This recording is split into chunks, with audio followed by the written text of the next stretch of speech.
This channel does not promote any violent, harmful, or illegal activities. All content provided by this channel is meant for an educational purpose only. আমি শুনলাম আগেরবার আমি শুনেছিলাম যে আবিরের একটা প্রবলেম, সেটা শুনলাম এবারও নাকি সেটা প্রবলেম।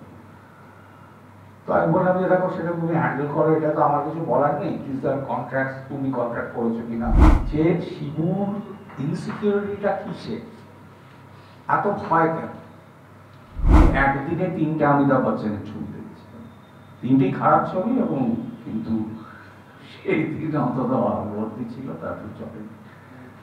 তো যারা আবিরের ধরা যাক যে উইল বি স্প্লিট, তারা কি ওই আচ্ছা একটা আবিরের দেখে ফেলেছি আর দেখবো না, এবার প্রসেনজিৎ বা অন্য কারোরটা দেখবো, দেবেরটা দেখবো, সেরকম বোধ হয় না। এর আগের ছবিটা এক সময় আবিরের কথা ছিল, ও কিন্তু ওই সময় একবার একটা শেষ মুহূর্তে অর্ডার করেছিল কি হিন্দি ওটিটির জন্য, ও অদ্ভুত ভাবে ডেট দিচ্ছিল, মানে এই সামনে দুদিন আমার করতেই হবে কাশফুলের জন্য, পুজোর আগে, তারপরে 3 দিন, তারপরে আবার 4 দিন, তারপর আমি বললাম এইভাবে না আমি পারি না, অনেকেই হয়তো পারে।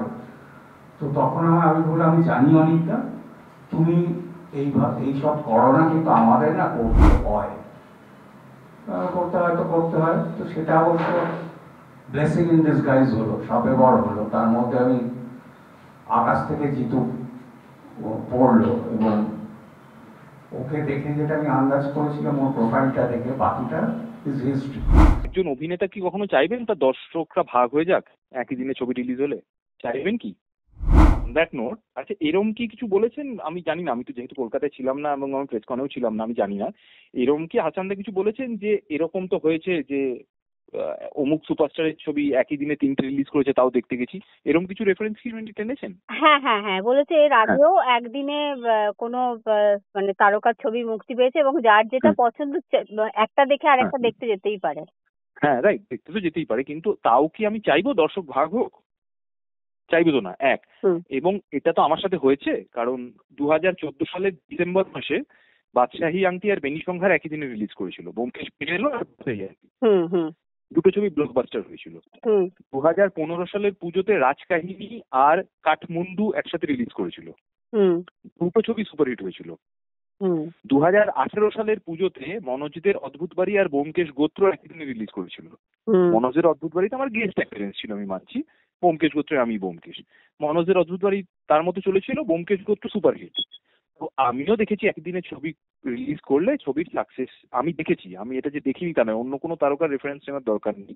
যদি এবছর পুজো মানে 2025-এর পুজোতে যেন একই সাথে দুটো ছবি রিলিজ না করে, কারণ আমি আমার দর্শক ভাগ হতে দিতে দেখলে আমারও খারাপ লাগবে, রাইট? আমার ফিল্মের সঙ্গে অ্যাটাচমেন্ট আছে বলেই বলেছি, নয়তো আমার কি, একদিন রিলিজ হলো, সেই দায়িত্বজ্ঞানহীনতাটা আমার নেই। 2025-এর মার্চ এপ্রিল মাসে রক্তবীজের শুটিং হয়েছে এবং তার আগে আমি চুক্তি করেছি। তো তখন আমি কি করে জানবো যে এই বছরের পুজোয় যতকাণ্ড কলকাতাতেই এটাও রিলিজ হবে? আচ্ছা, তুমি বলছো এই রিলিজটা তুমি জানতেই না তখন? তোমরা জানতে কি? কেউই জানতো না।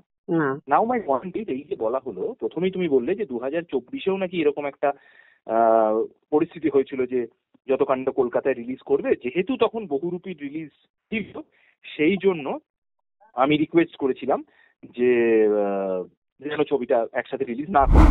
তাহলে 2024-এ বহুরূপী যেহেতু পুজো রিলিজ করেছিল, তো আমার কোয়েশ্চেন হচ্ছে 2024-এর পুজোর সময় কি এই ছবিটি যতকাণ্ড কলকাতাতেই রেডি ছিল যে রিলিজ হবে? এরকম একটা প্রসঙ্গ উঠছে কেন তাহলে?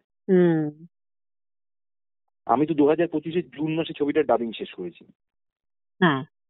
আচ্ছা, now coming to the point, 2025-এর জুন মাসে যখন আমি ডাবিংটা শেষ করছি, তখন আমার রক্তবীজ ট্যুর শুটিং শেষ, চুক্তিও জানি। আমি কিন্তু ডাবিং শুরু হওয়ার আগেই জানিয়েছিলাম যে তোমরা এই যে ডাবিংটা এখন করে ফেলছি, এবার তো ছবিটা রেডি হবে, রিলিজটা কবে আমরা একটু বসে ঠিক করি, কারণ আমি তো জানি 2025-এর পুজোতে রক্তবীজ 2 রিলিজ করবে, অ্যানাউন্সমেন্ট হয়ে গেছে।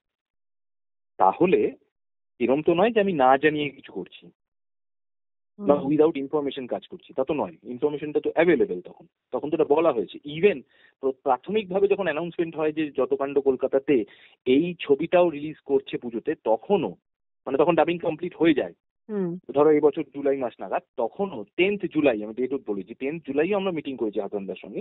আমি তখনও হাসানদাকে রিকোয়েস্ট করেছি প্লিজ করুন, একজন অভিনেতা কতদিন ওয়েট করবে, তারপর আর কোনো ছবি সে শুটিং করবে না, কারণ শুটিং রিলিজ তো যে কোনো সময় তখন করে দিতে পারে। 2023-এর পর আর কোনো ছবি আমি শুটিং করবো না, বা যে ছবিতেই আমি শুটিং করবো আমি বলবো অমুক ছবিটা কিন্তু হাফ কমপ্লিট হয়ে পড়ে আছে, ওটা কিন্তু রেডি হলেই তখন রিলিজ হয়ে যাবে, তোমরা কিন্তু ওদের সঙ্গে কথা বলে নিও। সেটা কি একটু অদ্ভুত দাবি? আমার ফ্যাকচুয়াল এই দুটো কোয়েশ্চেন আছে যে 2024-এর পুজোর প্রসঙ্গ উঠছে কেন? গত বছর পুজোয় কি ছবিটা রেডি ছিল?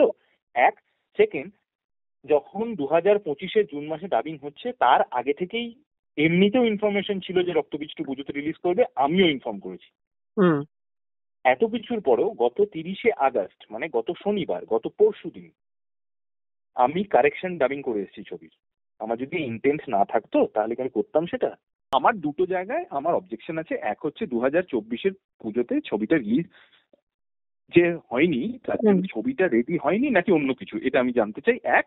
আর দ্বিতীয়ত 2025-এ যে রক্তবীজ 2 রিলিজ করবে সেটা সবার কাছে ইনফরমেশন ছিল, এবং আমিও সেই ইনফরমেশনটা দিয়েছি। অ্যান্ড আমার যে রক্তবীজের সঙ্গে কন্ট্রাক্ট আছে যে পুজোর সময় অন্য কোনো ছবি যাতে রিলিজ না হয়, সেই ইনফরমেশনটাও আগে থেকে দেওয়া ছিল। এবার দেখো ঘটনাটা হচ্ছে, আমি কোনো একটা ছবির কন্ট্রাক্ট করছি, আমি তো বাকি যা যা ডিরেক্টরদের সঙ্গে কাজ করেছি বা প্রডিউসারদের সঙ্গে কাজ করেছি সবাইকে ফোন করে বলবো না, শোনো আমি একটা ছবি করছি তার কিন্তু পুজোর হল, এটা কি বলি আমরা? যখন সে আলোচনাটা ওঠে তখন আমরা বলবো এই দাঁড়াও এখন ছবিটা শুটিং করবে, কবে রিলিজ করবে গো? আমি ক্রিসমাসে করবো। এই ক্রিসমাসে তো হবে না। আমি আগে থেকে মানে প্রিএম্প্ট করে তো বলতে পারি না সবাইকে। আমি খবর কাগজে বললাম অমুক আজকে আমি অমুক ছবির কন্ট্রাক্ট সই করেছি, তাতে এমন একটা কথা লাগে, এটা কি হয়?